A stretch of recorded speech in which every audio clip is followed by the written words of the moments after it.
Okay, welcome to Digital Marketing 3, Lesson 35, Lesson 36, and Lesson 37. So as I mentioned that this is just a revision of the pastel analysis of the macro environment analysis of the digital marketing. So just as a recap before we start today's lesson, since you guys were not part of the session yesterday, we discussed social forces. So we looked at social forces. We also did a case study analysis on the Maasai people. I'll make sure that by the end of this, before the end of this weekend, all the recordings on Microsoft Teams are uploaded on YouTube. Then I'm going to send Francisca links that you guys can access these recordings on Core Campus.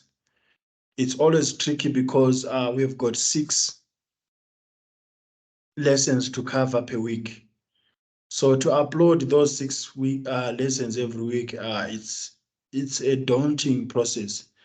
But with the other class, I only have 2 lessons per week, so they're up to date. They can actually click on the links on Core Campus. But I'm going to make a commitment that I will upload these links on Core Campus.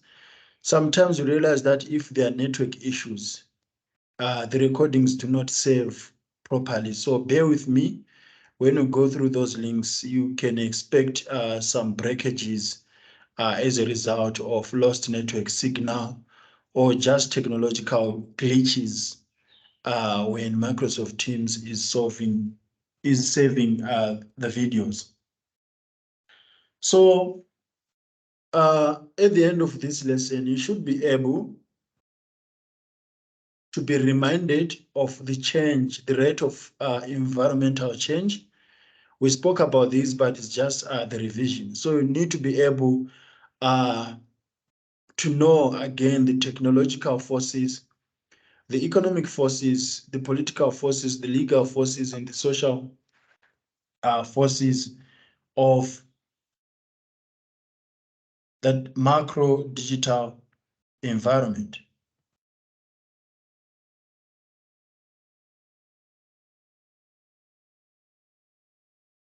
Good morning, Lesedi. Morning, sir. How are you? I'm good, but you sound as if you're snoring. Are you still in bed? Dead. I Yes, don't. I'm still in bed, sir. Karabo said something. No, I said she Karabo, sounds what? Okay. All right. So we've just started today's lesson, and we are still on the outcomes. At least you were there yesterday, so you are well aware of the social forces, but you are going to touch up on that as we are doing revision. But before we start today's lesson,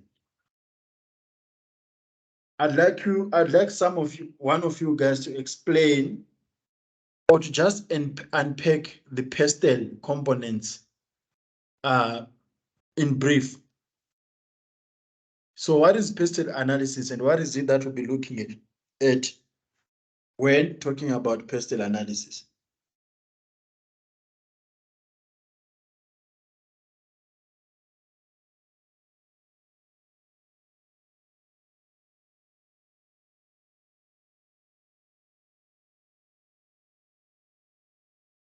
Who wants to give it a try?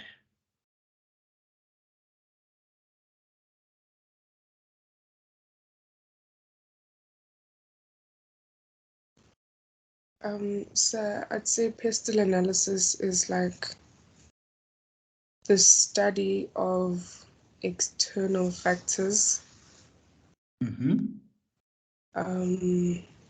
that influence a company or an organization. Okay, that's true. So we look at external factors. Of course, the microenvironment will be the internal factors. That's correct. So whenever you hear about pestle analysis, just know that you are looking at the wider macro environment of any existing organization. So, how do these aspects influence digital marketing? You say that pestle analysis is studying or unpacking the external environment of any given organization. So why do we start those external factors? So how do these influence digital marketing? Can someone give it a try?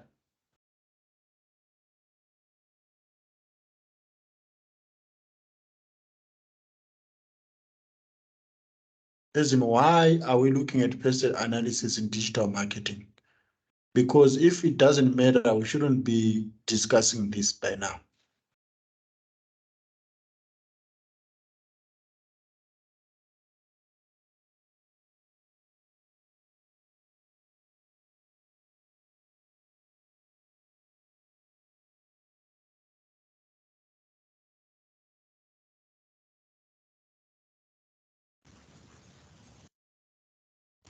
It helps you understand what you're dealing with or the aspects of whatever you're planning to target, or like to better that organization or specific company. Okay. All right. There are some components of truth in what you have said. So just like any individual, you guys as individuals, as you exist, you always do a situation analysis of your existence. You would like to know the external factors surrounding your life for many reasons. One, you need to know the external factors of your life so that you do not get into trouble. So, from a point of legal factors, you need to know the laws and regulations so that you do not do something that will land you in prison. Then two, you need to know the economic factors surrounding your life so that you can make better decisions on how you can survive as an individual. So you need to know how you can afford this or how you can afford that, or how you can hustle in order to survive, because at the end of the day, you need food to eat, you need clothes to wear, you need all those basic needs. So that will be your economic factor. Then you also need to know who has authority over the things that you do. So who is in power, who is your leader? So who is the principal architect of governance? So in this scenario, you need to know the political forces surrounding your life. If you are living in a specific area, you need to know who is the councillor, or if you are living in a specific country, you need to know who is the president, because whatever you do from a governance point of view is going to be impacted by the type of the president or the identity of the president who is leading you. That's why we've got countries that have got dictatorship, and that dictatorship has an influence on your freedom of expression, has got an influence on your freedom of movement. It also have the freedom of what you need to wear. In some countries, there are specific clothes that you are supposed to wear and clothes that you are not supposed to wear. Otherwise, you can be charged for indecent assault because you've got revealing clothes. So all these factors that I've mentioned, even the environmental factors, you need to know how the ecosystem works, the oxygen that you breathe from the trees and so on. That will be your environmental factors. You need to know the technologies that are out there in order for you to connect with the digital community. So for example, if you have got a smartphone, you need to know if it has got capabilities for you to be positioned in such a way that you can connect with others online. So all these factors, if I've pictured how they influence your life as an individual. Okay, I forgot about the social forces. So as an individual, you also need to know how society connects with you, how you can live with others. Umuntu, umuntu, ngabantu. How you can live with others, be with your relatives, how you can also satisfy your body desires, be it having a partner, or how you can hang out with others. So those would be your social factors. Social factors is all about the role of culture, the role of traditions, the role of norms, the role of language, and how you live with others in societies. So as a human being, you do have the pastel factors surrounding you. This is the same with environmental analysis for a digital brand. So realize that brands that exist in the digital communities like Take a Lot, they do need to consider the things that are happening in their external environment so that they remain competitive, so that they do not also get in trouble with the authorities. So they need to be well aware of the laws or the regulations and be compliant to those regulations, such as POPI Act. They also need to be well aware of the societies that their customers belong to. So if there are things that are trending in the society, they need to come up with decisions that either adapt to those things or resonate to those things. They also need to be well aware of the physical environment when it comes to the disposal of their products. Nowadays, we talk about green business. So that's why we see Take a Lot, they use paper to package their products. They do not use plastic because plastic is seen as a material that harms the environment. So that would be an environmental factor that companies like Take a Lot would consider. Some are using electric vehicles for deliveries because they are considering the air pollution that comes with the vehicles that they use when burning fuel, such as diesel or petrol. So these are the macro environmental factors that any entity that operates online need to consider. We spoke about IP, intellectual property. We spoke about copyrighted material. So all these factors are relevant to companies that operate online, because if they ignore them, data breach may occur. We spoke about data breach yesterday, if I remember, and a company can be in trouble. A company's reputation can also be affected. So as I've summarized the pastel analysis, are there any questions, or is there something that you guys need to add on?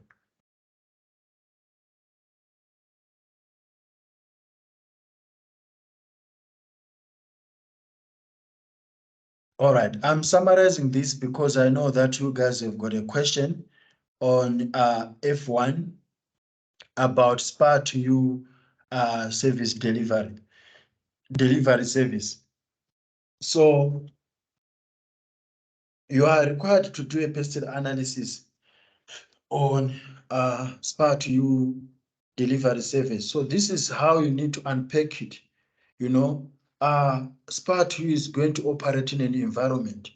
And in that environment where it's going to operate, it needs to consider the political factors. It needs to consider the social factors. It needs to consider the economic factors. It needs to consider the technological factors.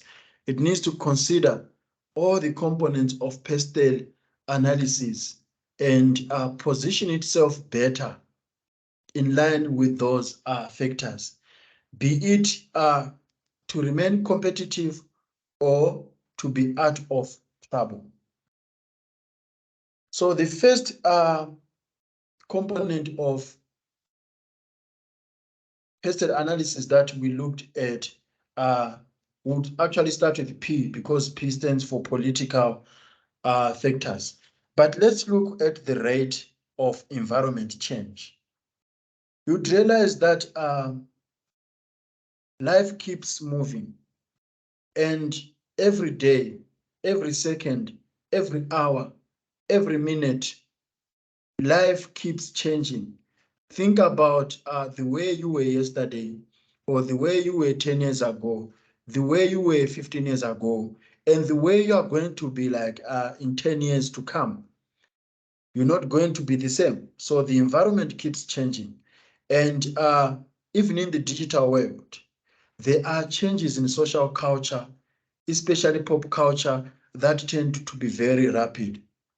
Think about the trends that come with social media platforms, the way people engage with Facebook, the way people engage with TikTok.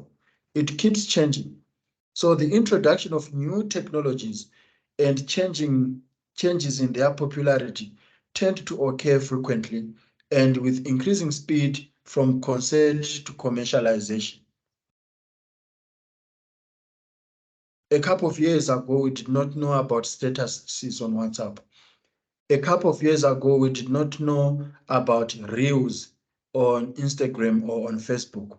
So these are things that digital marketers should assess externally. This is a component of an external environment that digital marketers or digital brains needs to be aware of, so that you can better position your brand in line of those changes. So digital marketers need to be alert to the forces that are important in the context of their own trading environment, so that they can aim to ensure the competitiveness of their business. To some extent, it can be argued that Nokia, we all know Nokia, we all know BlackBerry. To some extent, they did not consider the rate of technological trends affecting their existence as a smartphone manufacturer. And because they did not adapt, or they did not understand the pace of change, they ended up uh, missing out from the innovations, the agility that is happening out there. And there were new kids on the block which ended up kicking them out. So as a company, this cannot only happen to Nokia, it can not only happen to BlackBerry. Even the companies that are existing now, the Huawei, the Samsung, the Apple, they are well aware of that. That's why I would see every year they've got new models, they've got new software updates. They are trying to keep up with the pace of the technological changes and the environmental changes that are happening there. So, as part of revision with the political forces, we discussed that political forces have implications for digital marketing strategy and planning. I gave you guys an example of internet governance in Uganda, whereby you are taxed for being online. So there is a sort of a social media tax. When you are getting data for social media, you are taxed a portion of that data, and it can get up to 30% of the data that you are having. So that one has got implications for digital marketing strategy, planning, implementation, as well as measurement. Because if many people are being discouraged to be online through taxation, it means that your digital marketing strategy delivery is going to be limited. Most of your target audience are going to be offline because they cannot afford to pay tax for being online. So the political environment is shaped by the interplay of government agencies, public opinion, consumer pressure groups, as well as industry-backed organizations. The political environment has many factors that influence the trading environment, such as taxation, investment, and management of business and public affairs. So we also discussed the government's influence over the economy and the economic performance and business investment through its political control and democracy. So to see that South Africa is better positioned when it comes to the way people engage or participate online. In some countries, there's so much internet control on all internet platforms, especially social media. The things that you say online, you can be arrested for that, especially countries like Zimbabwe. So you need to be, there's no freedom of expression even online. Even those rules that people would have online, whereby you've got a live feed, twerking, taking off your clothes. In some countries, you cannot behave like that because that's public nudity and public indecency, and you can be arrested for that, even if you did it online. You did not do it in the physical territory of a country. Then democracy has got a play, of course, on social media and internet access, because countries that have got full practice of democracy, they do not have suppressive control on the internet. But if you are in a dictatorial or an authoritarian setup, you are required to behave in a certain way on social media. Sometimes the government can even shut down the entire internet. It has happened in many African countries. Even in Zimbabwe, it happened in 2019, where the government completely shut out the internet, because there were protests and many people were mobilizing through WhatsApp groups, were mobilizing through Facebook. And in a response, the government shut up the entire internet access. And it affected people who were actually not part of those protests. For example, someone who's working in the office who is not participating in that protest and has to receive email, they could not receive email. Even people like us, whereby you're having a virtual meeting through Teams, you could not have that meeting because the internet was completely down. And I think there are some instances also in this country, in South Africa, when there were those riots and lootings in KZN and in some parts of Gauteng and elsewhere in the country, the internet was very slow. It was very slow. And I think the government, through the security agencies, had something to do with slowing the internet so that people cannot mobilize to go and destroy infrastructure. So governments, especially if it's a threat to infrastructure, especially if it's a terrorism threat, government has got the authority to shut down the entire internet. They can order network providers or internet providers to temporarily shut down the internet. This can also happen through taxation. If you realize that people have got so much power to communicate and to incite each other to act towards the government can introduce strict taxes to punish people to be online or to generate more income. With everything that is happening in this country when it comes to social grants, people wanting to get paid for being unemployed, there's a universal basic grant where everyone needs to get paid to improve their standard of living. I think the government can actually end up taxing people, those who are online, so that they can get some data, some revenue collection from them in order to fund more social grants and the basic universal grant.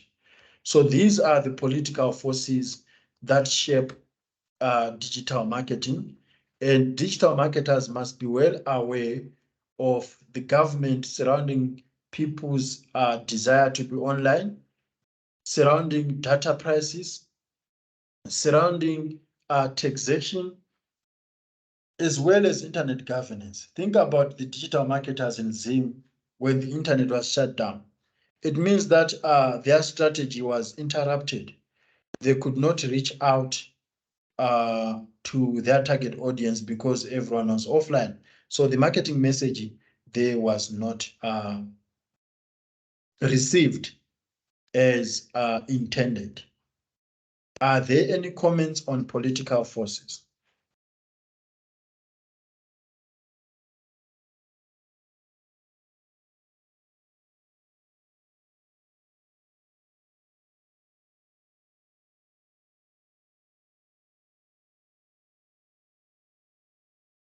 Karabo, are you there?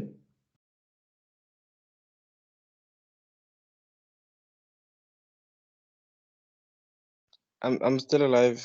I'm still alive.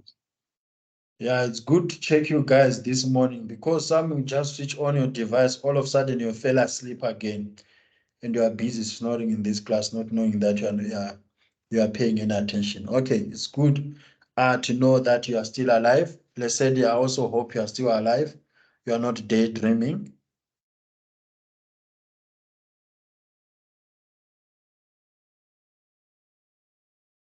I'm here, sir. All right. Then we move on to economic forces. So there's a lot to say about the economic forces because you are well aware of what is happening in this country. So many things are happening in this country when it comes to the economy.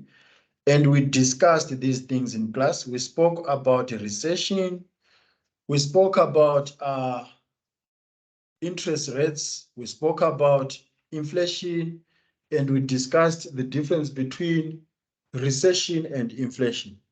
As a revision, guys, what is the difference between recession and inflation? Can someone remind us again?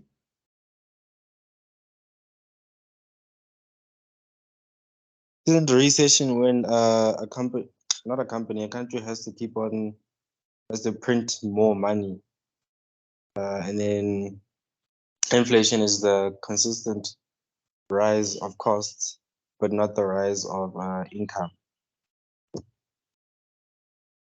Okay. I think on recession we did not say much because with printing more money is inflation Okay. because the prices go up. Then you want to have the monetary notes to match those prices. So, for example, if going to town used to be 5 rand, then all of a sudden the prices is gone up due to fuel cost or whatever the reason or corruption. The price to go to town now is 10 rand. It means that people used to pay 5 rand to go to town.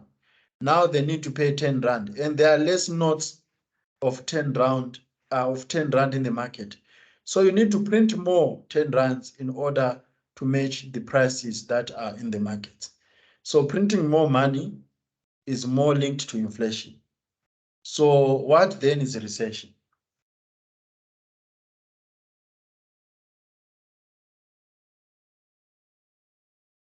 People are actually arguing right now that we are in a recession in South Africa. So considering what is happening, what do you think recession is?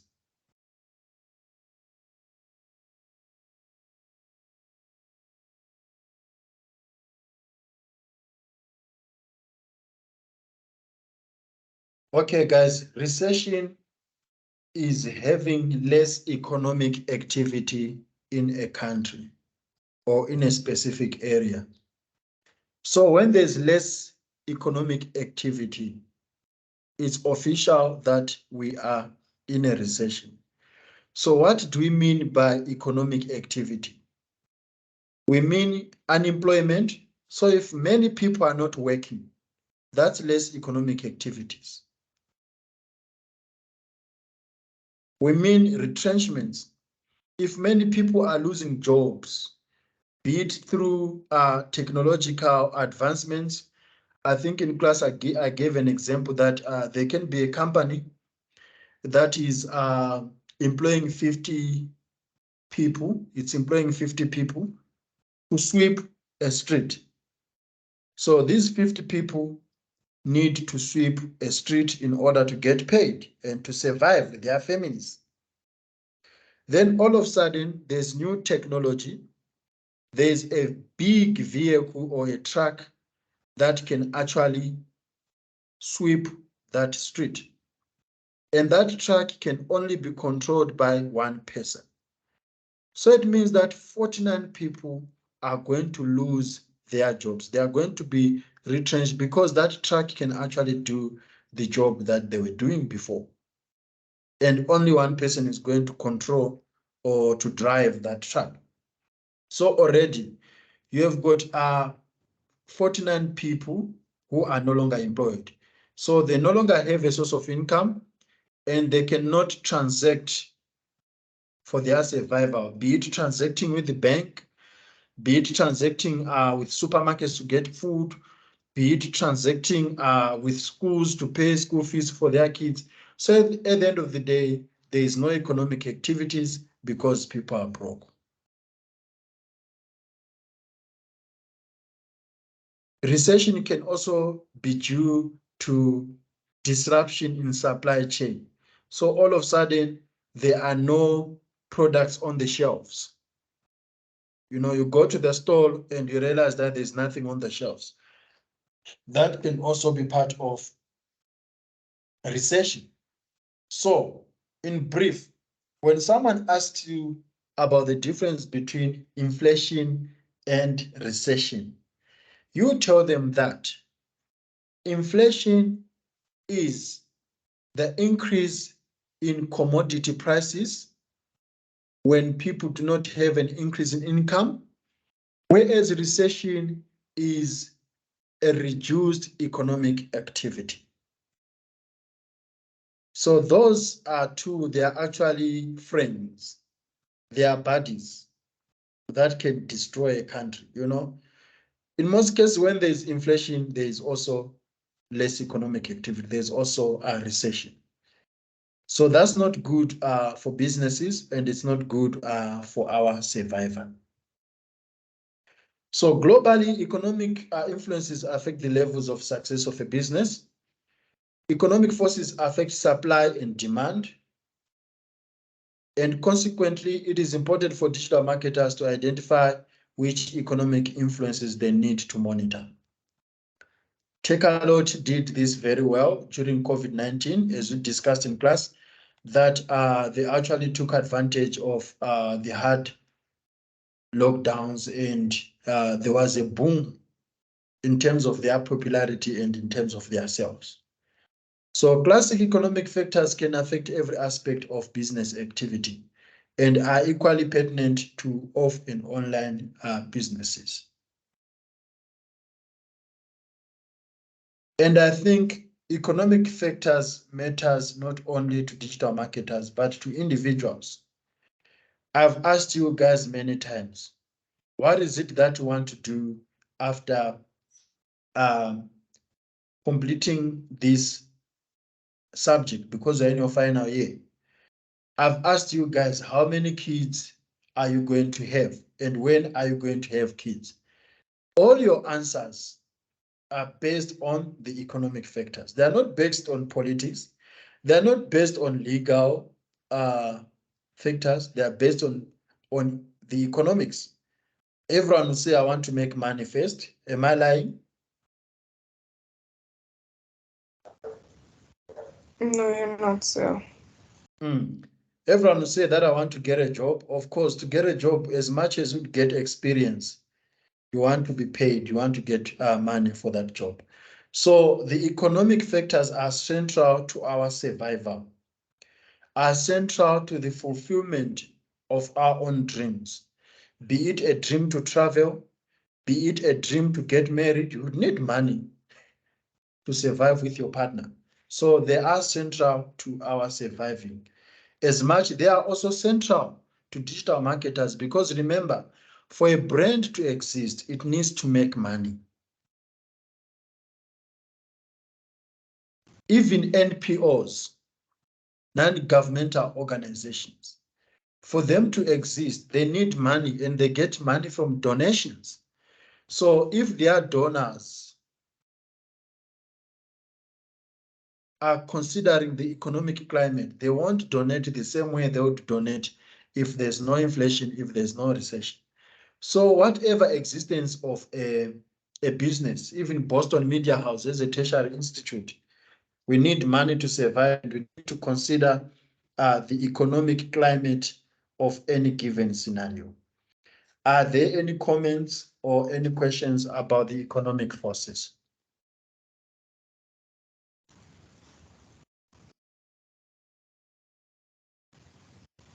No, sir. Okay. I encourage you guys to be open, especially when you are working on your assignments, because this will also help you to explain and to articulate your arguments on assignments. So we have looked at P, we've looked at E. Now we are moving on to another factor, which is the social factor. So we should be having PES, PES. We spoke about the social factors yesterday, and I'm sure to people like Lesedi, who was in attendance yesterday, you are still having fresh memories about the social forces influencing digital marketing. So it can be noted that social forces are closely linked with culture and have significant implications for digital marketing. Culture. The way people behave online is determined by their upbringing and how they were raised. Is it true or false?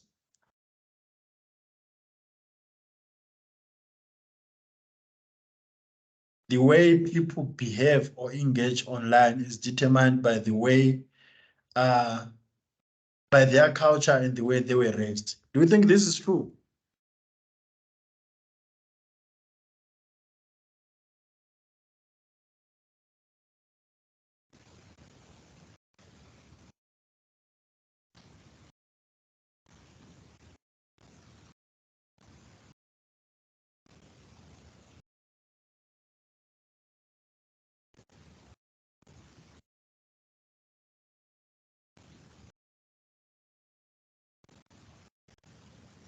I see Lesed is saying something, but I can't hear her.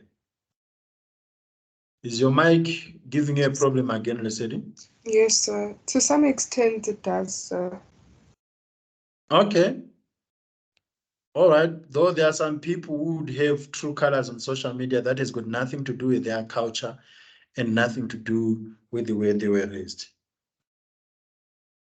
So the key factor which make up the social forces include social communities based on demographic profile. So you'd look at people in communities, you'd look at their gender, you'd look at their generations, you'd look at their sex, you'd look at their income, their education level. So those are demographic profiles, because their social status is actually determined by the income and all the demographics. You would also look at social exclusion. We spoke about social exclusion yesterday, and there are also cultural factors that you may look at. The size and growth rates of populations have implications for digital marketing strategy and planning. So, analysis of demographic trends can reveal important issues such as that there is a significant group in each national population of at least a quarter of adult population that does not envisage ever using the internet. So when you look at the South African population, for example, there are statistics out there of how many people own smartphones and how many people have got access to the internet. However, considering the inequalities that are out there,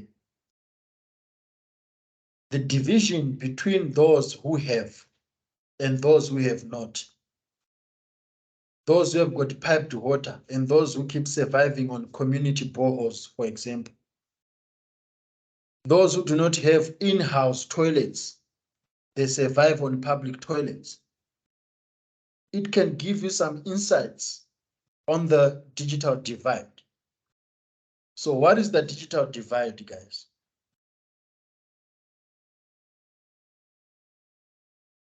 What is the digital divide?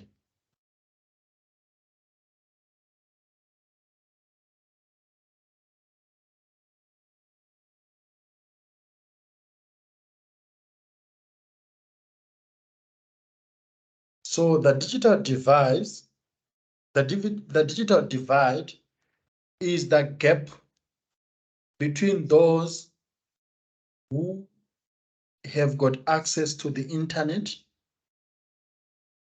and those who do not have access to the internet. That's the digital divide. So we spoke about the 5 Ds of digital marketing interaction. Remember, we spoke about devices, we spoke about data, we spoke about digital platforms, we spoke about digital technology. So those 5 Ds, there are some people who do not have access to them. So realize that there are some people who do not have access to digital devices. So the fact that they do not have, they cannot afford to have a smartphone, or they do not afford to have um, data to be online, it affects their right to socially connect with others. So, for example, in this class, we have got as many students as possible. We do not know why most of them have never been online even on day one. What if they do not have a laptop? What if they do not have a smartphone? We have got a WhatsApp group, and not everyone in that is in that WhatsApp. What if some of them do not have access to devices that can enable them to download WhatsApp? Sometimes you can have a device, you can have a laptop, you can have a smartphone, but you cannot afford data. So it is affecting the way you socially connect with others online. So that's a digital divide. So realize that the digital divide raises the questions of social isolation or internet disengagement. Others consider this as an aspect of social exclusion.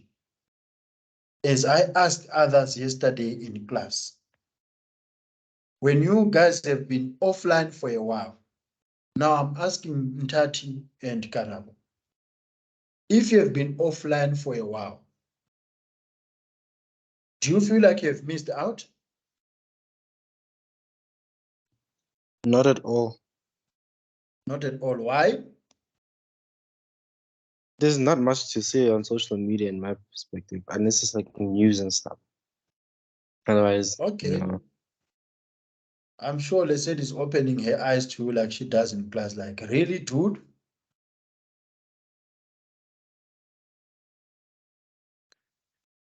All right. What about Tati? Do you feel like you have missed out if you have been offline for a while? Not really, sir, because I don't pay too much attention to current affairs and current trends and things like that. Okay. For me, in most cases, there are some people that I follow. Those people, I get much insights from them, from current affairs, as well as knowledge. So I don't follow celebrities because I don't see any aspects on someone that is teaching out there that is not educative, because I'm in the education industry, I'm in the academics, so I learn new things almost on a daily basis. So whenever I'm offline for a while, I feel like I've missed out on current affairs, on things that are happening in Ukraine, or things that are happening in marketing, because there are trends that happen in marketing, even on social media platforms, on LinkedIn and stuff like that. So sometimes I feel like I've been isolated.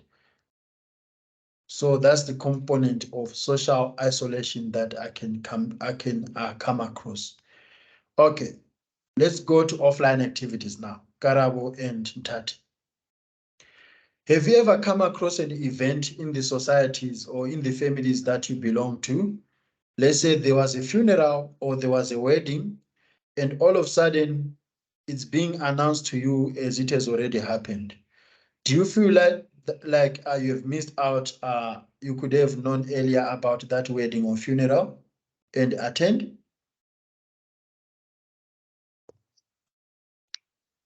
Wait, I'm not sure if I understand the question. So let's say someone you know is getting married, and they've already done the ceremony. Let's say the marriage was last week, the ceremony, and then someone is whispering it to you that so and so got married last week. It was a big function. We ate, we did this and this and that. Do you feel like you should have known before and you missed out that wedding ceremony, that wedding event? Depends on how close the person is. Okay. All right. If it, Tati? It's the same with me. So if they wanted me to know, they'd let me know. The fact that they're not letting me know shows that we're not that close. So I never really feel like I missed out on something. I mean, it's great that that happened, but as far as missing out goes, Okay, so let's talk about social isolation because I want to get some insights from you guys which are relevant to digital marketing. So can you voluntarily isolate yourself from social space, or it has to be reasons beyond your control? So can you tell yourself that you're going to be offline for a while voluntarily? I have done it before. It's getting harder now.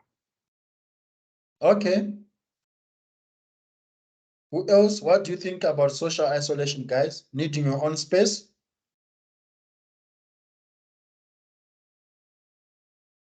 I also isolate. I isolate myself when I feel like I'm online too much, and I need a break from all of the information and the media that I'm consuming. Mrs. Diane?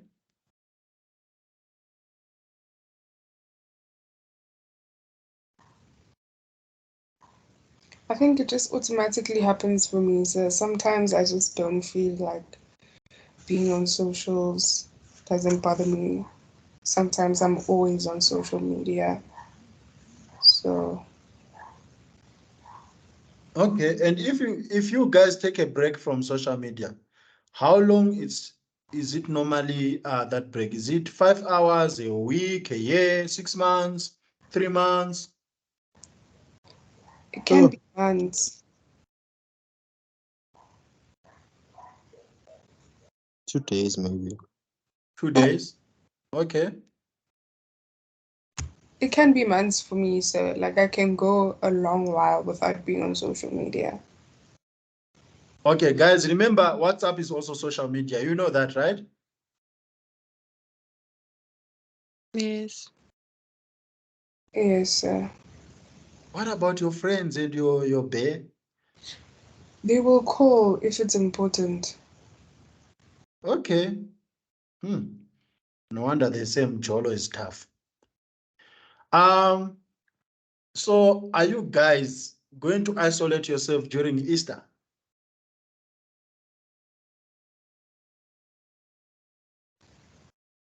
Karabo and Ntati, what are you going to be doing this Easter? So when is Easter? 7, you don't even know. 7 April, Friday to that Monday.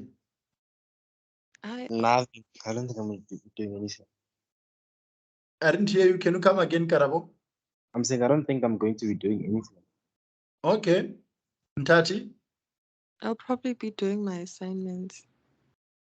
All right. That one. Okay. So you are going to be ghosting others during this Easter? Not necessarily ghosting, sir. Ed, you had ghosting. Oh, the moment I heard this word ghosting, I love it, and I heard it from students, to my surprise. Okay. I was expecting that Karabo Ntati is going to say two things. Ntati mentioned one of them, you're going to be doing an assignment. Karabo says that he's not going to be doing anything at all. Guys, don't you have partners? The Yes, question is, do we have money have a to partner. sustain those? Umjolo uyalinyisa.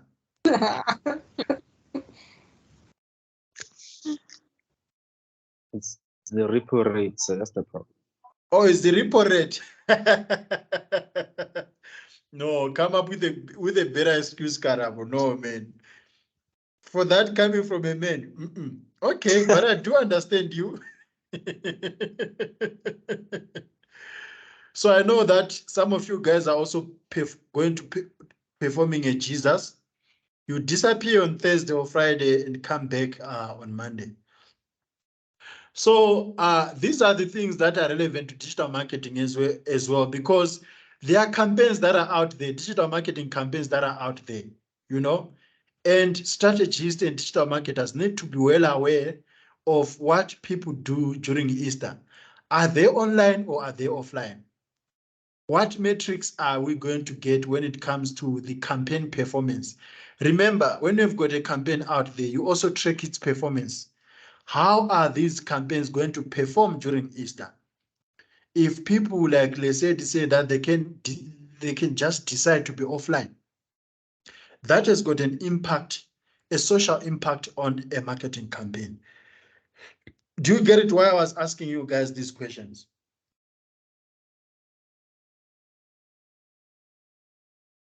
Even though they seem to be very personal questions, but in digital marketing, sometimes we deal with personal aspects, though it's very difficult to do customer research to get customer insights on people's personal lives. So that's everything about social forces. Sometimes social exclusion can be voluntary, and sometimes digital social exclusion can also be involuntary. You want to be online, but you do not have data to be online. So see, there's a link between social forces and economic forces.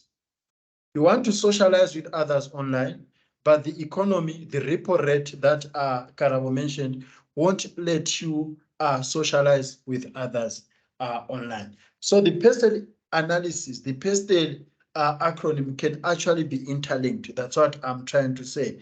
It just depends with how you tone your argument. Same thing with SPA2U delivery services. So it can be a culture for a family that on every Sundays they eat rice. That's a cultural thing.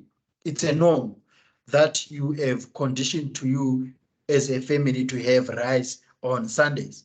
So since there's no rice in the house, you are then motivated to order that rice using SPA2U delivery services. Then you realize that izikhwama ziyavuza. There's nothing in your pockets. That's an economic force. And you end up not ordering that rice because you do not have enough money to fulfill that cultural norm. I don't know if this example makes sense, guys.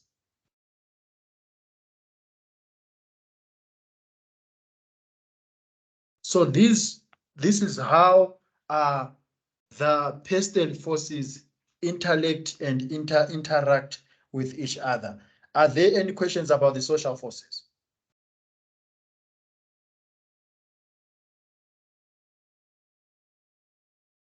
Then we move on to technological forces. Technology is actually the biggest driver of nowadays environments.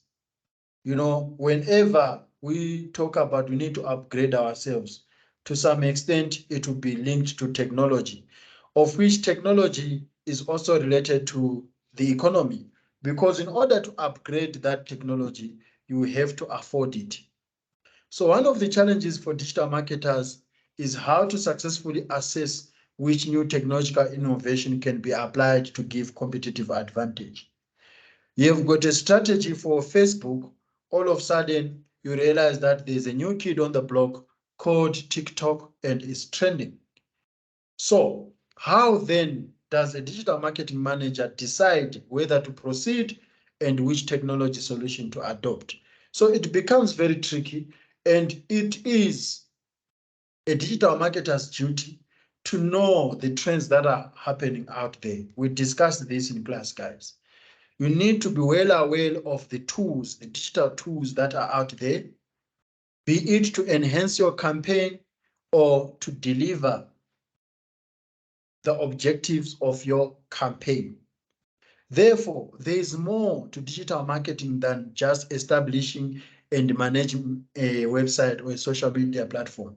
You need to be well aware of the trends that would enhance your competitiveness of your existence. Think that you need to be aware that there are also others who are doing the same. So if you know the trends that are happening out there, you can always adopt those technologies so that you end up have a competitive advantage over those people. Remember, we've got a formula for competitive advantage. What is the formula for competitive advantage, guys?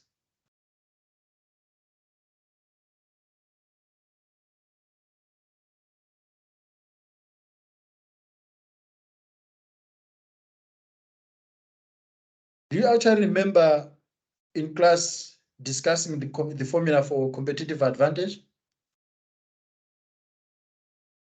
Because I need to make sure that we're on the same page. No, I don't. Who remembers us having a formula for competitive advantage? I remember us having a formula, but I don't remember what the formula is. Okay, let's say, is it your first time to hear about it? No, so I was about to say what Ntati just said. Okay. So the formula for competitive advantage, guys, it's agility. Do you remember now, or do you want me to complete the whole of it? There are slides for that. Please revisit your slides.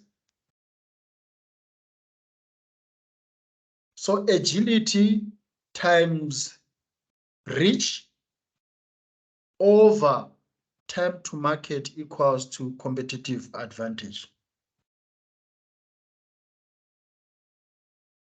Is it something that you've heard before? Agility times reach over? Agility times reach over time to market.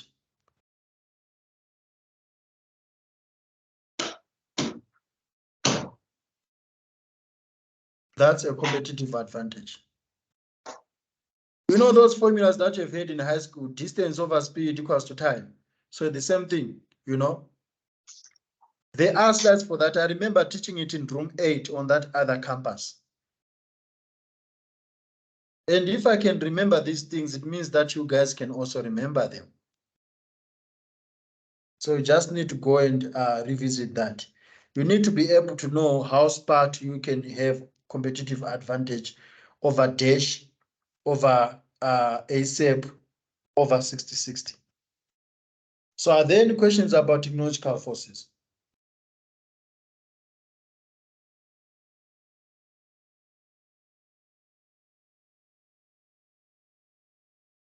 All right, we then move on to legal forces.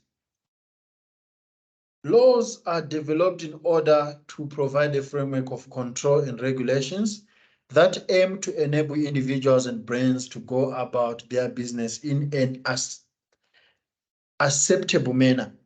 So an acceptable manner, of course, is going to be a legal and ethical manner. However, laws are open to interpretations, and there are many legal and ethical considerations in the online trading environment. We have discussed this. I can't remember, maybe it was on Tuesday, that laws have everything to do with compliance. You need to comply. You need to comply with the legislation and the regulations that are put there. So if there's a legislation that talks about data management, the way you handle people's personal information, the way if you are an online health service that deals with patients, a hospital, you need to secure the personal information of people with cancer or so many medical conditions that are sensitive. You must comply with those regulations that are put in place, because as a company, you actually sign specific ethical practices to follow. when handling people's information, when also handling people's ideas or people's content or people's original thoughts. So digital marketers should be compliant with the law and adhere to ethical standards. I know that sometimes with competition in this industry is highly competitive. People compete to have better strategies. People compete to have better ideas. So Karabo might end up using Tati's ideas so that he does not lose his job. But you also need to be well aware of the intellectual property. You need to be well aware of the copyrighted material. So you cannot just use Tati's idea without her permission, or you cannot just benefit from Tati's idea without giving credit to her. So realize that we have got intellectual property rights whereby people can actually safeguard their ideas from being used by others who may have commercial benefits from it. You come up with a good strategy as a digital marketing intern or as a junior marketer, and that digital marketing strategy is a killer. It's a marvelous, it's brilliant. It ends up generating billions for the company. The amount that they never thought they were going to generate before that idea came.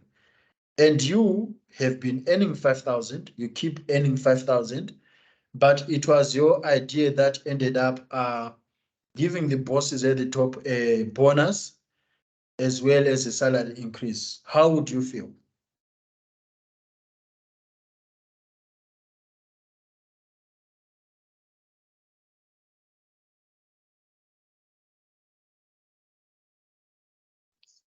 I think it would depend on the contract that I would have signed. Mm. So on contracts where they say there's such ideas, maybe you'll get commission for, you'll get something like that. While in others, well, it's your job to be creative, and no matter how much revenue the idea generates, then you won't get commission or anything like that because, as I said, it's your job. That's true. So you need to be very aware of the contract that you sign, because some contracts, they explicitly say that anything that you're going to invent, as long as you work for that company, it becomes a company's property. That's how they put it. But unfortunately, as I said, socially it's not fair, because you realize that when you propose an idea to your manager, the person you report to, that person is going to report to another person who is the director, as if that their idea is theirs. And the director is also going to present that idea to the boardroom or to the shareholder as if it's his.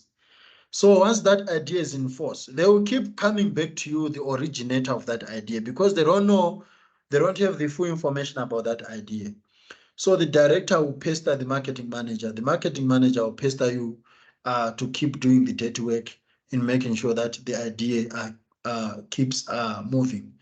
But when that idea suddenly generates income for the business, it is the director who is going to get commission. It is the director who is going to get an increase, because he's the one who presented it to the board. And when he presented to the board, he presented it as if it was his. So in terms of the contract, legally, depends on the nature of the contract, that's true, but that's clearly unethical to the person who came up with the idea. I don't know if it's making any sense to you guys.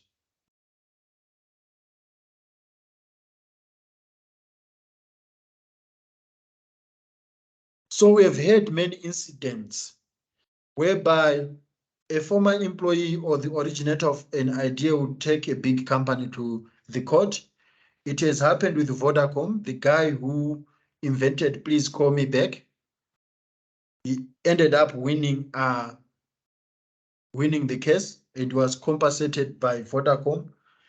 And someone yesterday during the part-time class mentioned something about Nike. I didn't know about it. That there's actually someone who came up with the logo for that Nike, that tick.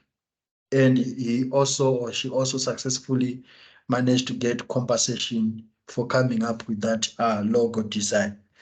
So there are so many Apparently, aspects. Mhm.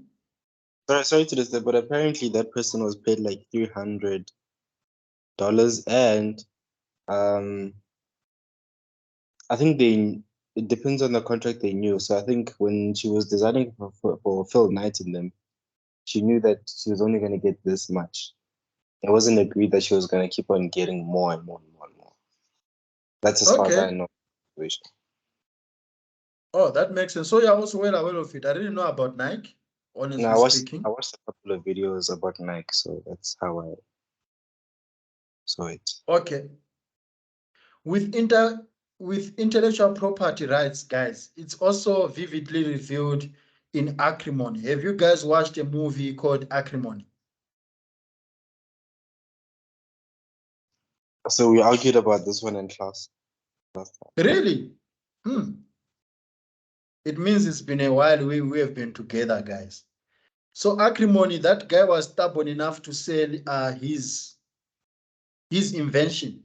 If you know about it, let's put Njolo aside and that lady and stuff.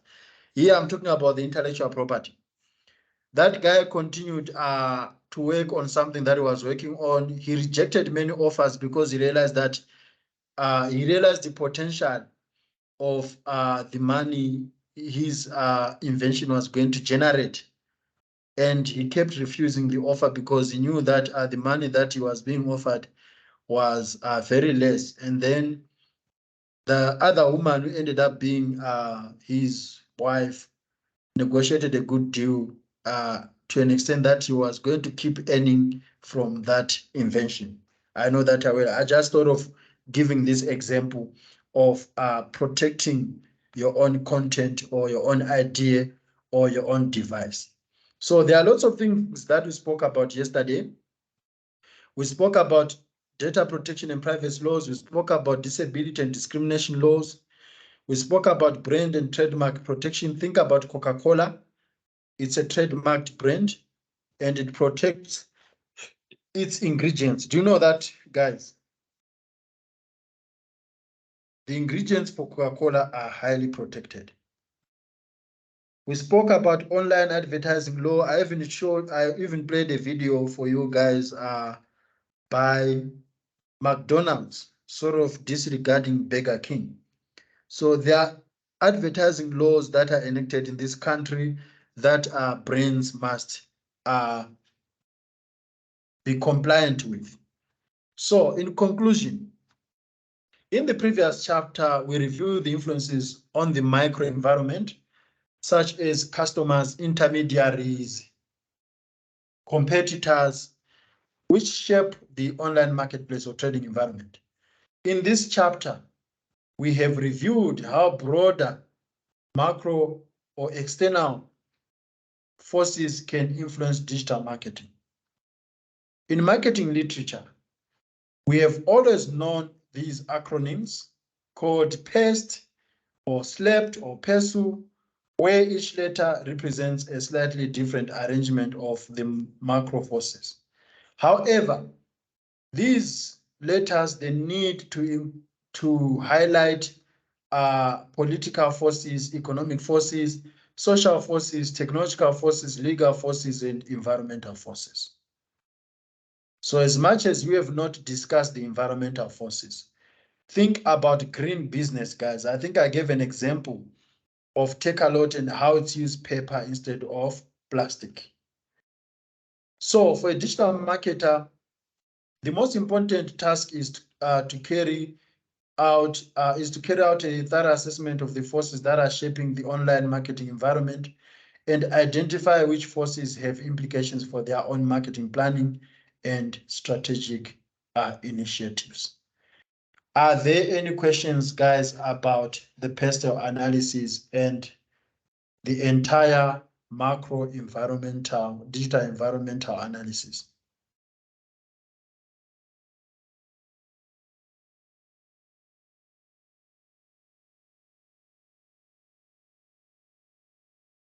No, sir. Okay. So that's it for this week. I believe that we are meeting in class next week. Yes, I need to see your faces, guys, before we go for Easter. So we have got a class next week. Then I think the week after we are going to have a break. How does it go, guys? Do you have a submission week which becomes a break, or the break becomes a week before submission? I just need to confirm the dates with Francisca.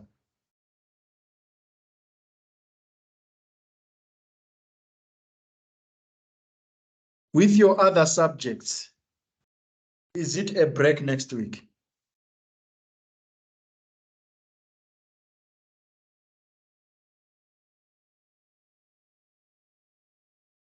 That's how it usually is. So to my understanding, most people don't really attend classes during submission week. Okay, so next week is not submission week. Submission week is that other week. So it means that next week we are meeting. Yes, All next right. week meeting. All right. Okay, so next week we are going to do a case study revision. So here we did a theoretical revision. Next week we'll be doing a case study revision on the pestle analysis. At least with this one, guys, you are going to know how to apply pestle analysis to different scenarios.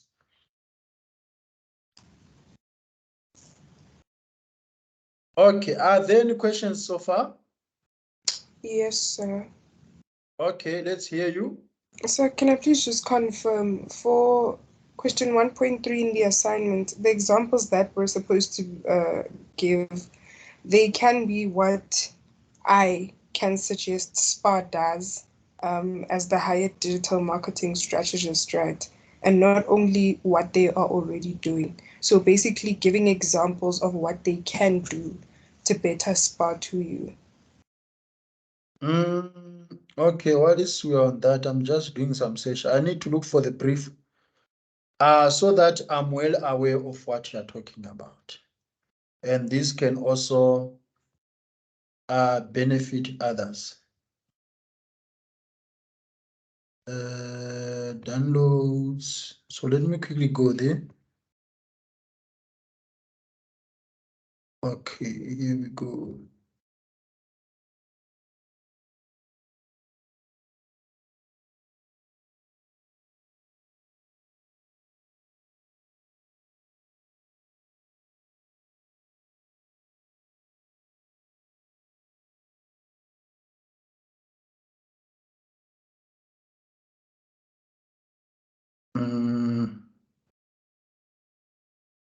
Can you see my screen? Yes, sir. Okay, you said question 1.1. 1.3.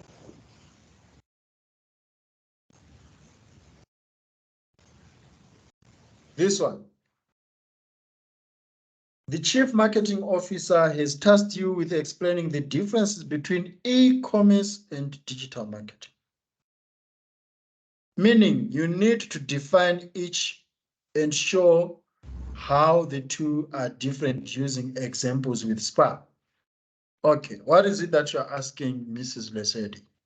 So I'm saying, so the examples that we're supposed to be given with reference to SPA, can the examples be what I would personally suggest as the Hyatt digital marketing strategist?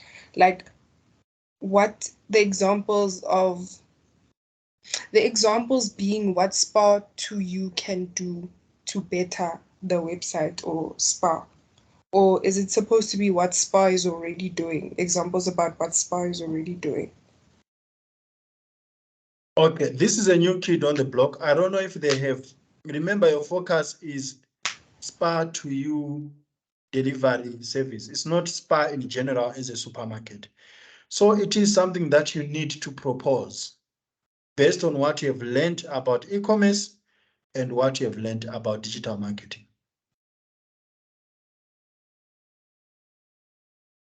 So it can be examples with,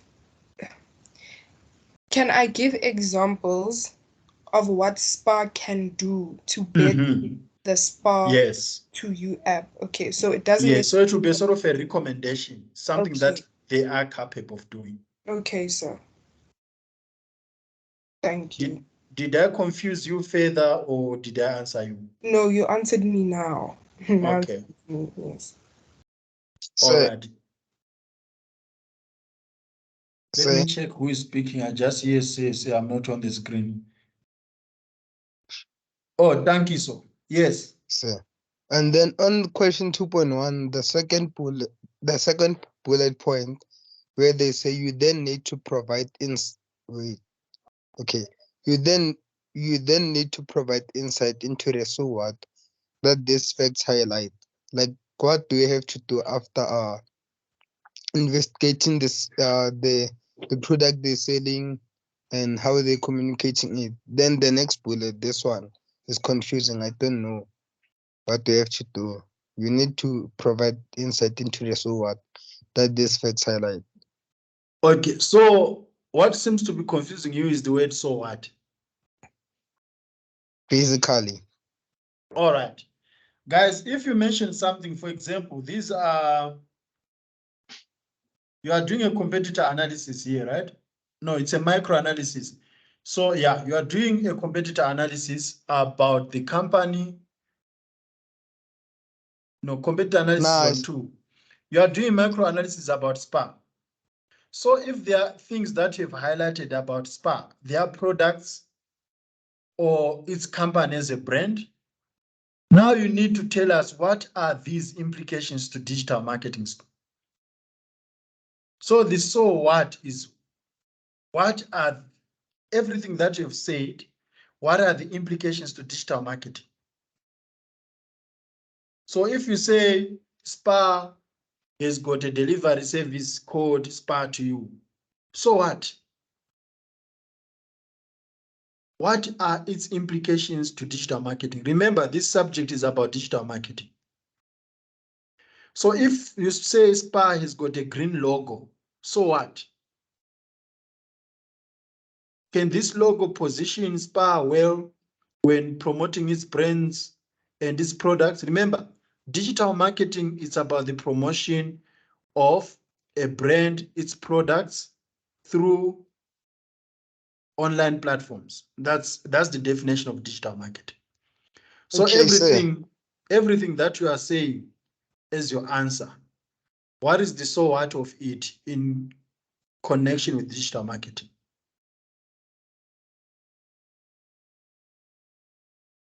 Am I making Okay, any sense or I'm confusing you further? okay, sir. For example, okay, there's a point on the first bullet where they say, how are they communicating their offering? Mm-hmm.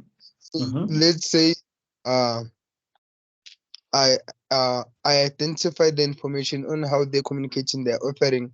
Then also what I have to say like how is this going to benefit them, or I'm in the right track?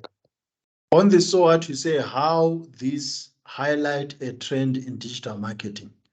So let's look for an example that I can give you. Let's say SPA uses email addresses to engage with their customers when an order has been made. Remember, you referenced that because you got it from somewhere, right? It's a fact that they use email marketing. They use email addresses. So on the so what, you would then say, therefore, this is an aspect of digital marketing because email marketing is a component of digital marketing communications that is widely used by brands.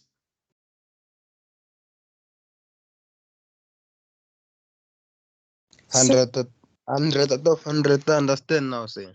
Thank you. sir, in So simple, everything that you are learning in this assignment, you need to bring it to the subject that you are doing. So what is it significant to this subject? so sir, in simple terminology, can we say whatever information that you've gathered and research on the company being SPA, Mm-hmm. on its product and services, Mm-hmm. mainly the delivery service, whatever Mm-hmm. points we make, you back it up by why is it that way? Yes, that's Okay. correct. So it's a sort of your conclusion that Okay. after everything that I've said about the facts from all the different sources that I've got, this is why it is significant to digital marketing. So that's your so what. Okay. So it's your conclusion of that question. That's why it is at the end.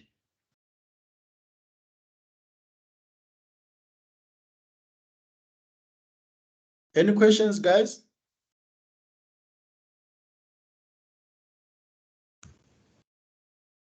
I think we're still cool for now.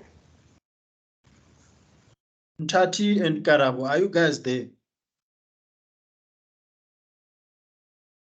Always have been. Yes, sir.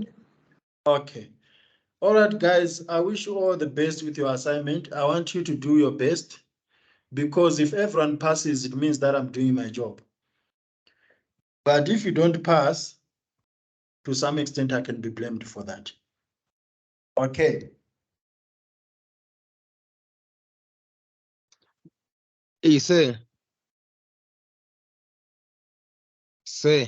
Yes, I'm listening. So for using that article I was telling you about yesterday, am I going to get penalized? Because I've been searching for information and like it's kind of hard to get it. You know what you need to do, Tankiso? You need to Yes. go and read about Harvard referencing. Yes, I know about referencing.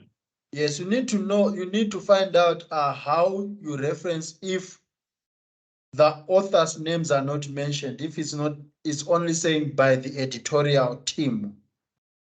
So you need to go and find out how to reference an article, a source that only mentions by editorial team. I think in that scenario, you put the name of the publication.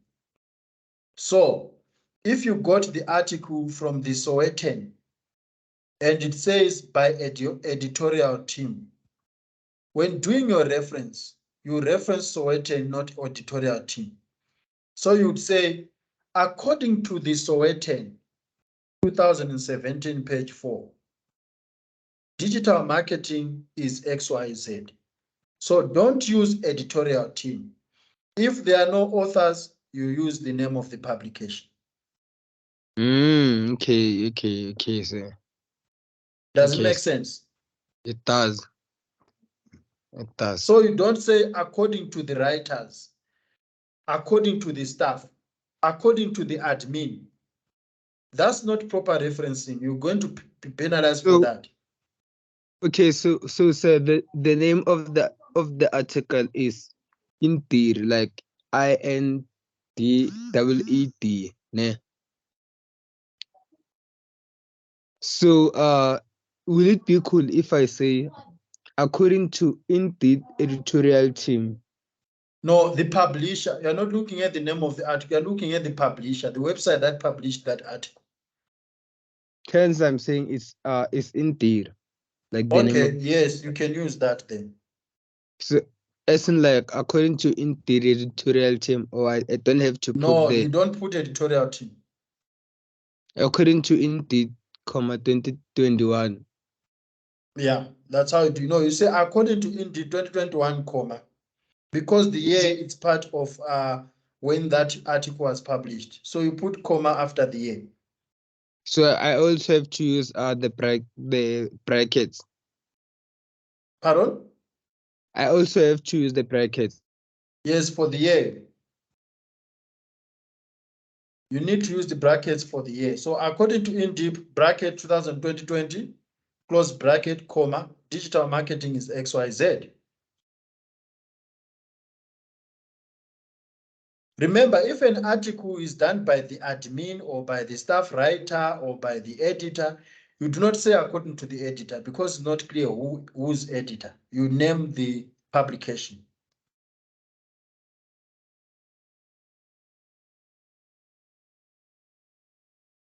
Is everyone answered, guys? Yes. Yes, sir.